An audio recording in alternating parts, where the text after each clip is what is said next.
Do you want to be the player that puts your opponent in tough spots? One of the best ways to put maximum pressure on your opponents is through 4-betting. 4-betting is raising a pre-flop 3-bet and is used to lower the SPR more than just a 3-bet, punish opponents who are 3-betting too often, and is used to win the pot immediately pre-flop to deny your opponent's equity. Just for clarification, SPR stands for stack to pot ratio and represents how many big blinds are left in your stack relative to the amount in the pot. I talk more about SPR and why that helps get all the money in with the worst relative strength hand post-flop in my 3-betting video. Link in the top right. This video is going over what hands you should be 4-betting and why, along with 4-betting exploits you can use against different opponents to maximize your win rate. When it comes to 4-betting, most players wonder what size they should be 4-betting to. Just like with 3-bet pots, when you are out of position, you should be 4-betting bigger than when you are in position. You want to 4-bet bigger out of position to disincentivize your opponents from overcalling when they are in position. This is because they have a post-flop advantage and can overrealize their equity when in position.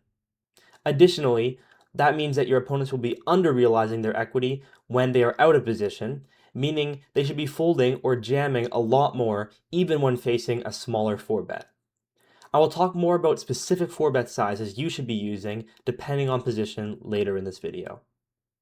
Just like with 3-bets, there are value 4-bets and 4-bet bluffs. Value 4-bets are typically only the very best hands, like pocket aces, kings, ace-king suited, and pocket queens. However, the threshold for value greatly changes based on position.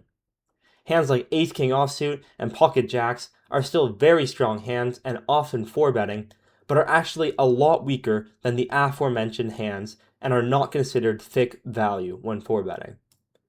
Thick value refers to the very strong value hands, and thin value typically refers to the lower end of value hands. 4-bet bluffs are weaker polar hands that are 4-bet due to specific hand properties and interaction with the opponent's range. These are hands such as ace-5 suited and ace-4 suited, which are often dominated by the opponent's stronger ace-x that they 3-bet, but can fold out better hands like ace-queen offsuit, ace-jack, and ace-10. 4-bet bluffs are generally chosen due to blockers and post-flop playability. Blockers become much more relevant in 4-bet pots because both players' ranges are much tighter.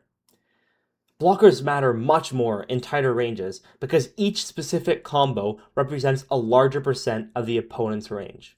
For example, if your opponent's value range has 16 combos of hands, and you have a card that removes 4 of those combinations, you eliminate 25% of their value range. However, if your opponent has 50 value combos and your blocker removes those same 4 combos, you are only blocking 8% of their value range. This video, I'm going to be covering 3 of the most important 4-betting configurations: under the gun versus button, button versus small blind, and small blind versus big blind. These 3 configurations show 4-betting in position and out of position, and when facing a tighter versus wider 3-bet range. Lastly, at the end of the video, I'll be showing you cold 4-betting and how the original opener's range decides how wide you should be cold 4-betting. If you can learn proper 4-betting configurations and apply them in your games, you will have a substantial advantage over most of your opponents who are making large EV errors in 4-bet pots. First, let's take a look at the under the gun response to a button 3-bet. After opening under the gun and getting 3-bet by the button, you have a very narrow value range. It is expected that the button will be 3-betting very tight since the under the gun opening range is already so strong to begin with. A hand like queens is typically only flat calling and not 4-betting the button 3-bet. This is because if the button jams, queens is having a very tough time as they are only slightly ahead of ace-king and only have 20% equity against aces and kings. Additionally, people go all in with aces too much in practice, making queens an even worse call than in theory.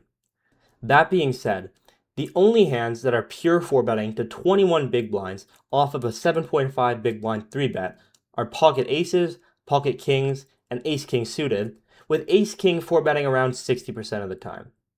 Queens through 10s are also 4-betting at a lower frequency, with most of the other pockets calling or folding.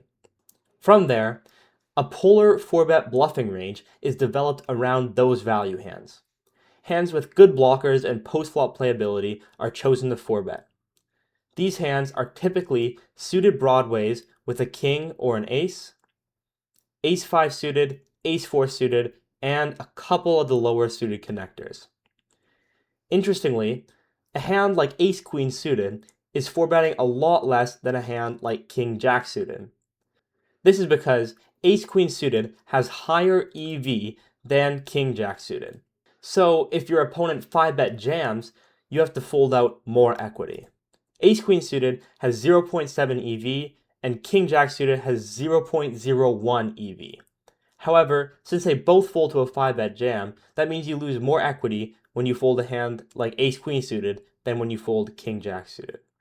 Now, onto the button 4-betting range when facing a small blind 3-bet. When facing a small blind 3-bet to 11 big blinds, the button 4-bets to 22 big blinds.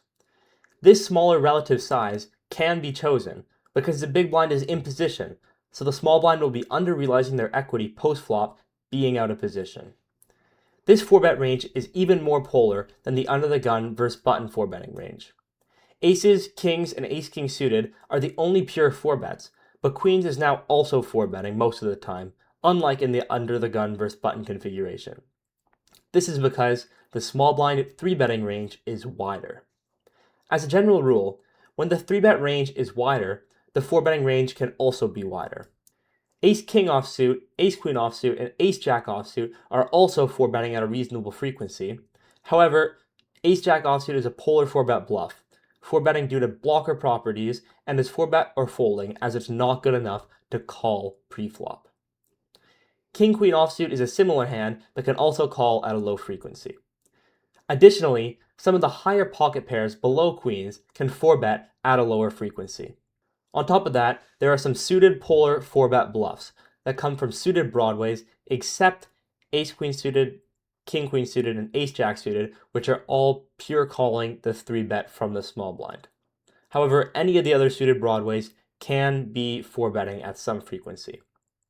Ace-queen, king-queen, and ace-jack suited don't want to 4-bet, as those are some of the higher equity hands that button has, meaning they don't want to have to fold to a 5-bet jam. Some additional 4-bet bluffs are king-9 suited, some lower ace-x suited, and some lower suited connectors at a lower frequency. I prefaced this 4-bet range by saying it was more polar than under the gun versus button. This is because the 4-bet bluffs are chosen from worse hands than when under the gun is facing a button 3-bet.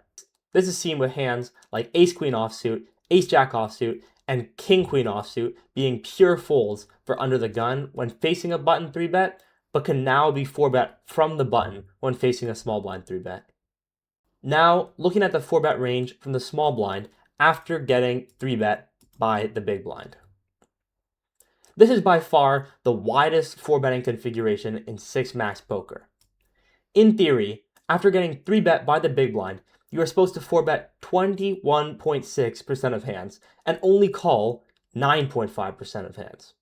Almost nobody is doing this in practice, which means if you can implement this into your strategy, you could have a significant edge over less studied players. To practice the 4-betting ranges looked at today, make sure to check out the link in the description for GTO Genesis for free access to extensive preflop libraries and other study tools designed to boost your win rate and help you crush the competition.